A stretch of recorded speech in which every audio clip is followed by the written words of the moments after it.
One of the most important, if not the most important tool that you can have in your arsenal trying to protect yourself, protect your family, is information.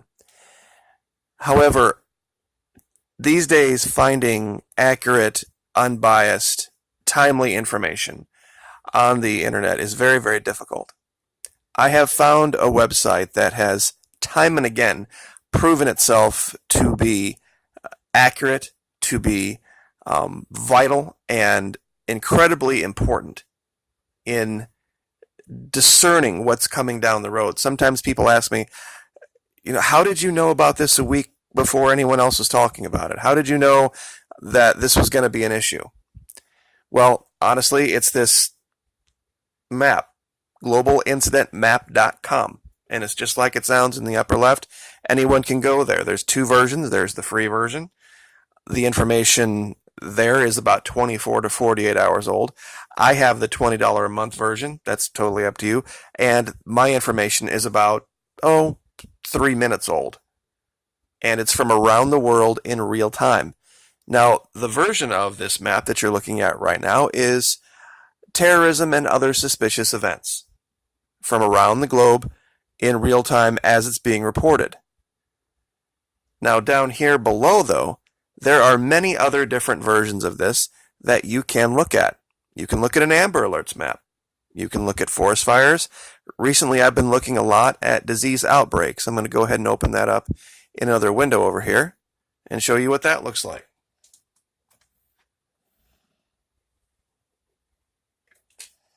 There we go. And it shows you all over the world, all of the different reports of different types of disease. And this happens in real time because as you scroll down, there's a ticker that comes across here. And then there's also a rolling information list that will tell you, as things are reported, what's happening. One of the biggest things going on in South America right now is dengue. And there are just dozens and dozens and dozens of reports of this all around the world. And you can select what type of events you want to look at. You can select the time frame. You can even select where and what country. They have a very easy to read legend that shows you what each of these flashing things on the screen up here represents. Let me zoom this in a little more. For example, over here in South America, if I were to go to this blue upside down triangle, Trinidad and Tobago, 5 imported cases of malaria. And if I were to click on that, it would take me to an article that I could read about this. As you can see, all through this area here, there's just tons and tons of reports of dengue. And that's how I was able to initially find out and track the issue with Ebola and see that it's starting to get completely out of control. They even have a case here of polio in the Democratic Republic of the Congo. Ebola deaths reached 900. So if you'd like to be right on the edge of relevant information and have a resource to go to, I would highly recommend this. Like I said, I don't have any monetary interest in it. There's not even a place to share a link in the sense that, when you recommend somebody, you get like $5. You can't even do that here. A lot of law enforcement uses this from around the world to just keep up on what's happening and to watch how things progress. Now, the reason that I showed that, we'll go back to the main one here. There's presidential threat maps. There's human trafficking maps, non-terror aviation incidents. There's, I think, 14 different maps that show 14 different things that you need to be aware about around the globe. So I'll leave that there as far as that goes. But this dengue thing, the reason this is relevant, I know lately we've been talking a lot about Ebola, and then we had Dr. Drew come out and talk about this issue in Los Angeles. What he was talking about is typhus. Now, typhus is a bacterial infection, dengue is viral, and Ebola is viral. The problem with all three of these is that in their early stages, they present very similar. And for someone infected with dengue and someone infected with Ebola and someone with typhus, all in the same group, they're not going to, in the early stages, be able to distinguish them. And I think that's probably going to be the way that Ebola gets here and starts running through our population, people thinking it's something else. This is just an image I brought up. On top is, I guess, under a microscope, what typhus looks like. Below, of course, is Ebola. It's gotten so bad in California that LA City Hall has removed all of their carpeting because of fleas. Apparently, there was a city council person that got infected with typhus from a flea bite because of the carpeting.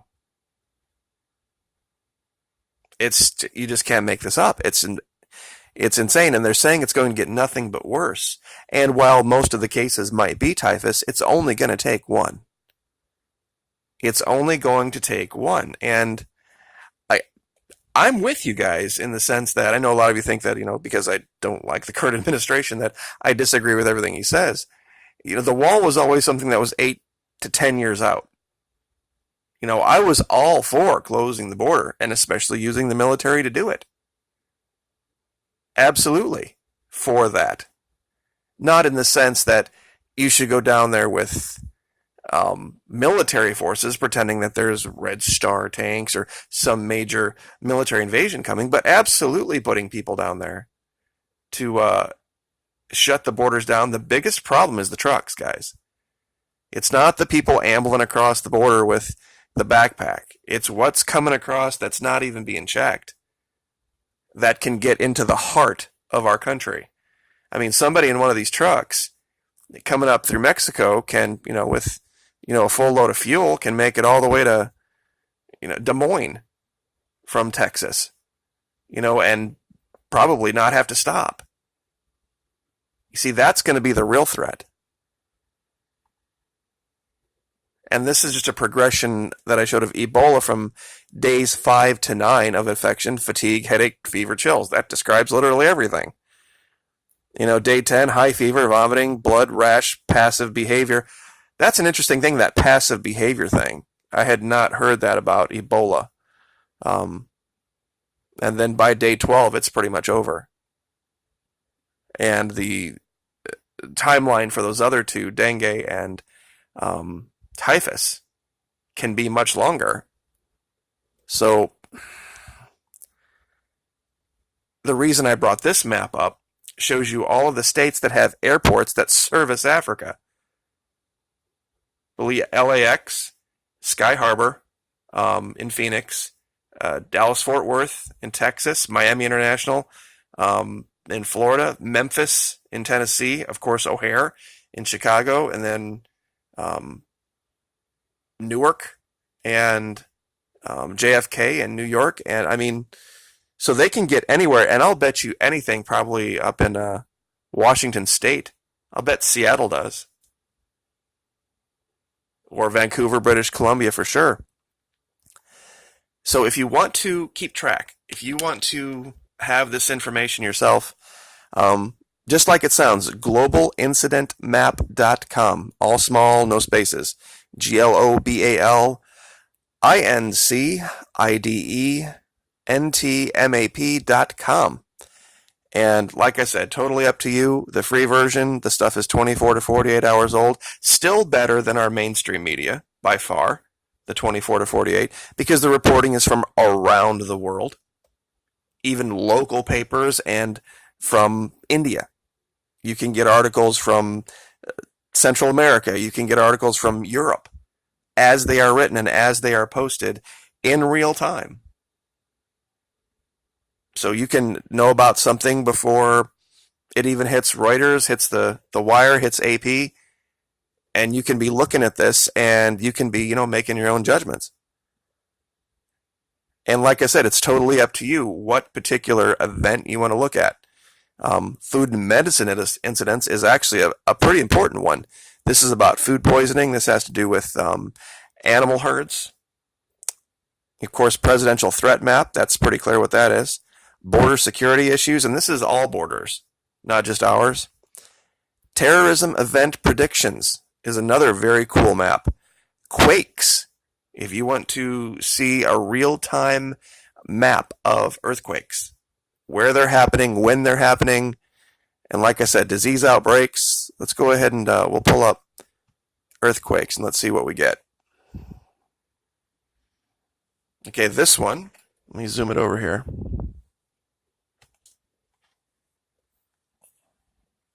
Get this centered. As you can see, of course, the red is going to be something that's, I guess, okay, the size of the circle has to do with how large the earthquake was. The red or the orange has to do with how recent it was. And of course, this is in regular map mode here. We can just click over to satellite, and then it gives you the better map. And then down here, as you scroll, it'll show you a list. And you can look at, like I said, the size of the circle, and that's, of course, the magnitude. And then the red is the most recent, and then as it gets down here, you can see all around the world. It is a necessary resource, and I'm showing you this, of course, on a big, nice 27-inch touchscreen computer. It's still a very wonderful asset on a phone because I have it on my phone and it shows up just as well. So I guess I will leave that there, but just wanted to make you guys aware that there are resources out there that are available to you that a lot of people don't know about, and they can make the difference. They can absolutely make the difference. Navigating it can be a little bit tricky sometimes. I see right there, I accidentally scrolled in a little bit too close just because I had the cursor in the wrong place. But I will let you guys go for the night since it's already 12:30 in the morning Eastern time. So God bless. We will keep you updated on what's going on with Ebola. Like, share, subscribe. We'll see you next time.